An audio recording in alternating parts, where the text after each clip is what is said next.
This Faith Thing, episode 14. Faith is the substance of things hoped for, the evidence of things not seen. Faith is trusting in God with all your heart. Faith is knowing that all things are possible with God, that nothing is too difficult for God to do. This faith thing can be easy when we have God on our side. Faith is the word of God. Welcome back for another episode. The human mind is a wonderful thing. It allows us to think beyond our eyes, dream beyond our boundaries, and live vicariously.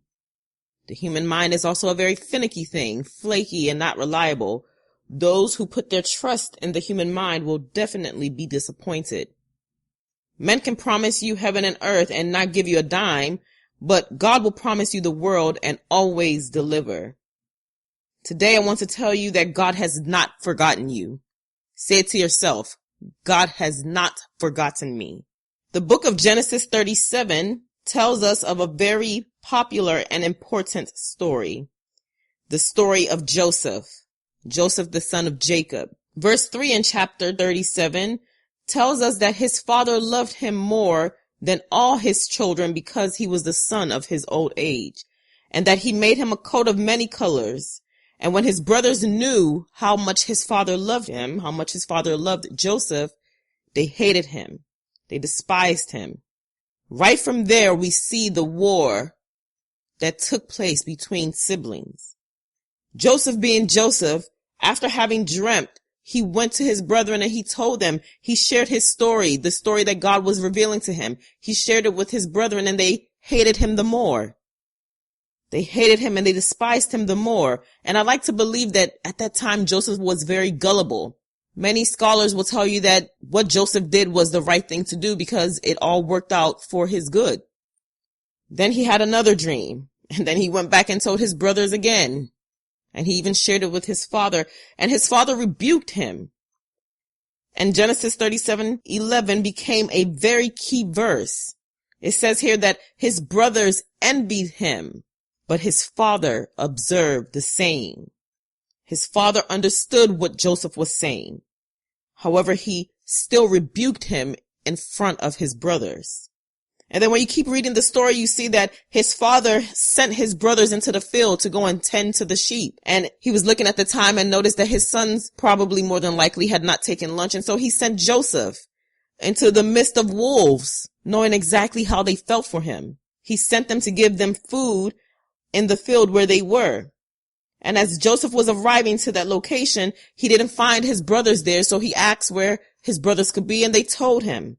And Genesis 37:18 says that even before he got close to them, they started saying how they're going to kill him, how they wanted to slay him. And as he walked closer and closer to them, they mocked him and said, "Here comes the dreamer."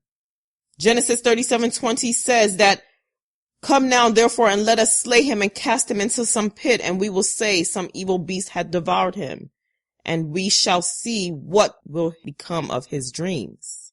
His brothers dared God at that time. They didn't know that's what they were doing, but they were daring God that this dream that you're showing this boy, let us see how far it can take him. And God really showed them. Reuben, who God used to save Joseph, is how Joseph was able to be catapulted from this dungeon, this pit that he will be placed in, to the top. Otherwise, his brothers would have killed him. If not for Reuben, his brothers would have slayed him. Genesis 37:21 says it here, "And Reuben heard what his brothers were planning, and he delivered him out of their hand and said, let's not kill him. Let's not kill him. Let's not kill our brother." And then when we go to 23 through 28, Genesis 37:23-28, it says here, "And it came to pass when Joseph was come unto his brethren that they stripped Joseph of his coat of many colors that was on him. And they took him and cast him into a pit. And the pit was empty. There was no water in the pit. And they sat down to eat bread, and they lifted up their eyes and looked, and behold, a company of Ishmaelites came from Gilead, and their camels bearing spicery and balm and myrrh, and going to carry it down to Egypt. And Judah said unto his brethren, What profit is it if we slay our brother and conceal his blood? Come, and let's sell him to the Ishmaelites, and let not our hand be upon him, for he is our brother and our flesh. and his brethren were content.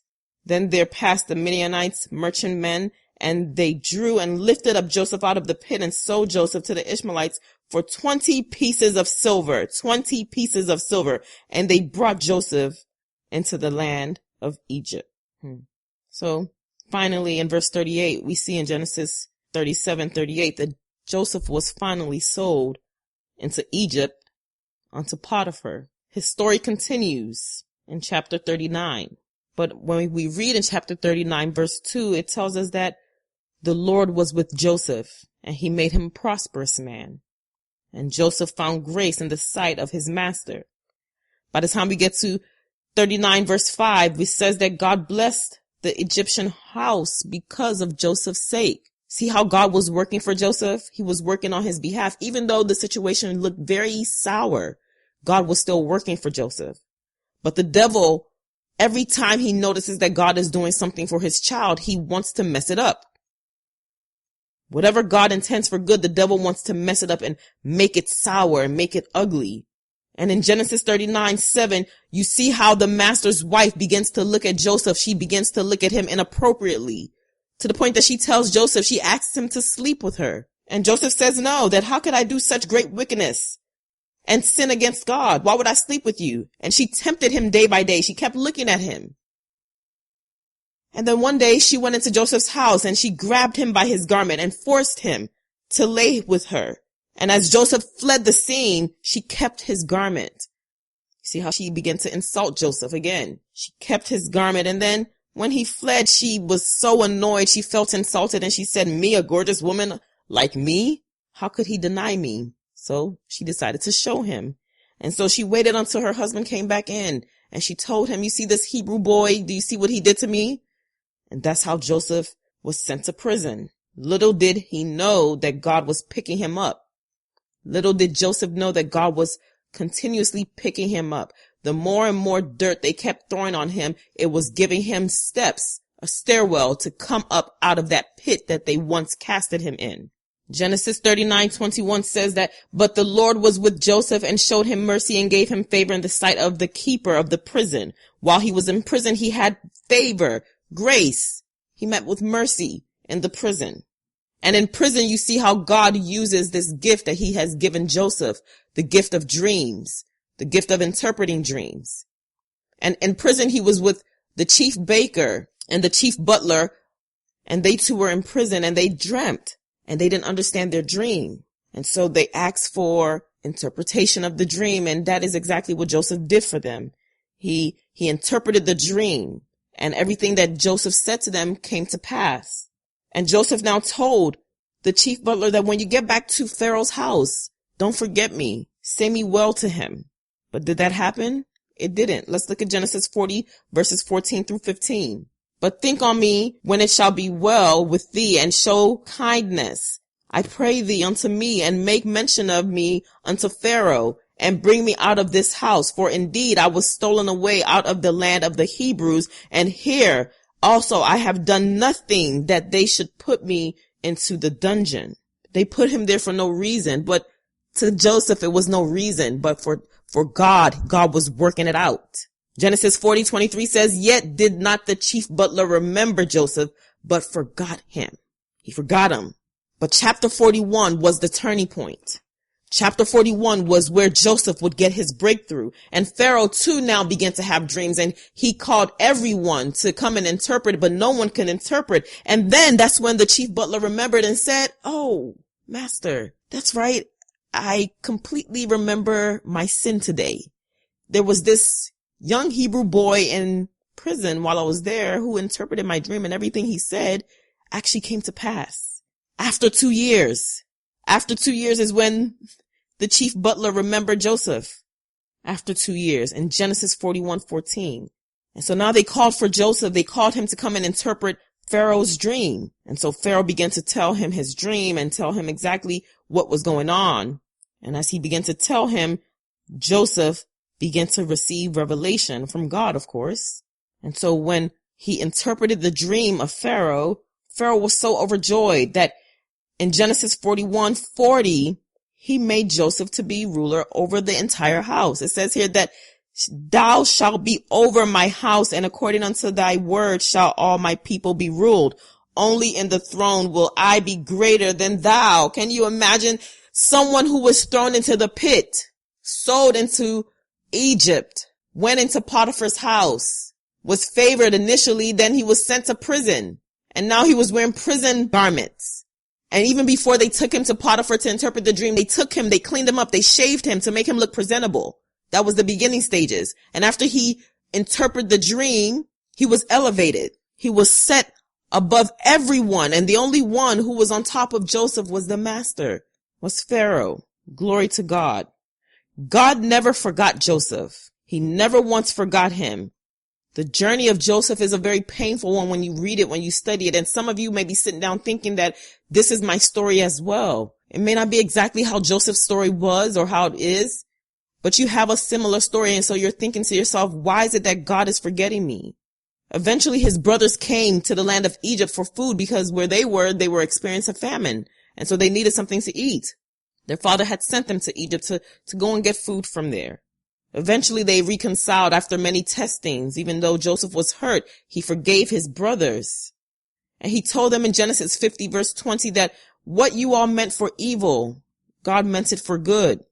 When God has a plan over your life, friends, there's no one that can stop it. You may go through hell and back before you see the glory of God, but know that God has a plan for you. God always works everything out for good. It may be very painful now.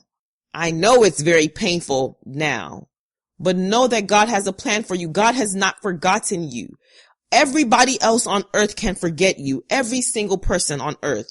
Your parents, your siblings, your spouse, friends, enemies, they can forget that you even exist. But know that God will never forget you. God can never forget you. You just need to align yourself with God, no matter how painful it is, no matter how painful the situation is.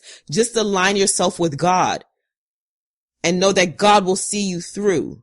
The story of Joseph is a very painful one. I remember as a young girl when I started studying the Bible very well and I studied the story of Joseph, it was very painful to me then and it's still very painful to me now, just reading it. Even though his story, it ended up in success. But just to know that your own siblings would throw you into the dungeon like that, they would just put you into a pit. We thank God for mercy. We thank God for remembrance. We thank God for God. We thank God that God's mind is not like ours, higher than ours, way, way higher than ours.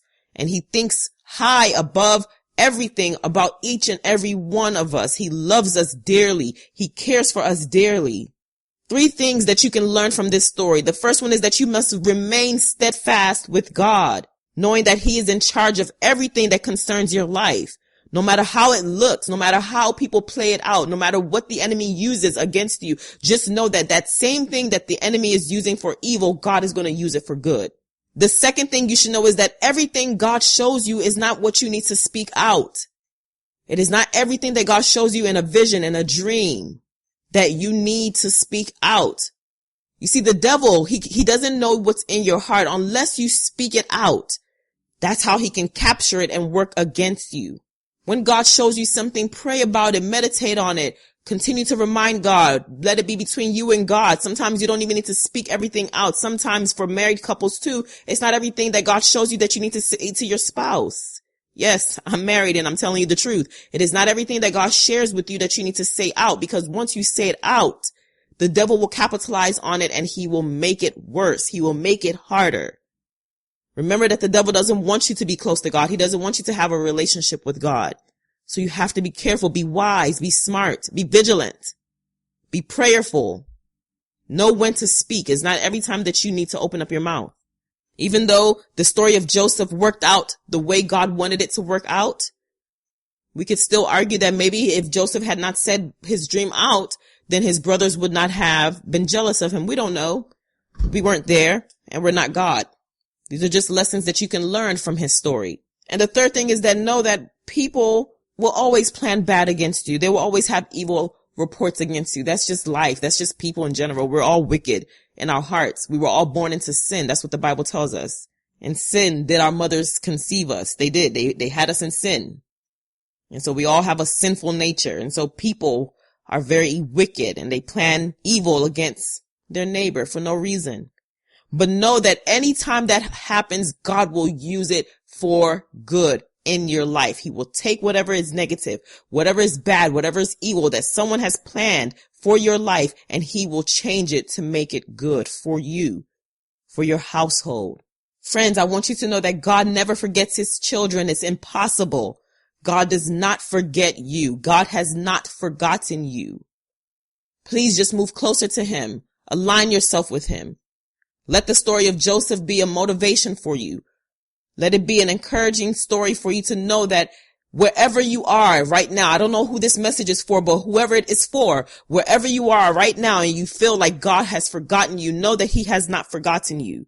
Just remain true to God. Remain true to his word. Do his word according to what he wants.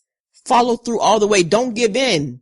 Don't give in to what the enemy is having or what the enemy has planned. Follow God all the way to the end and know that he is God.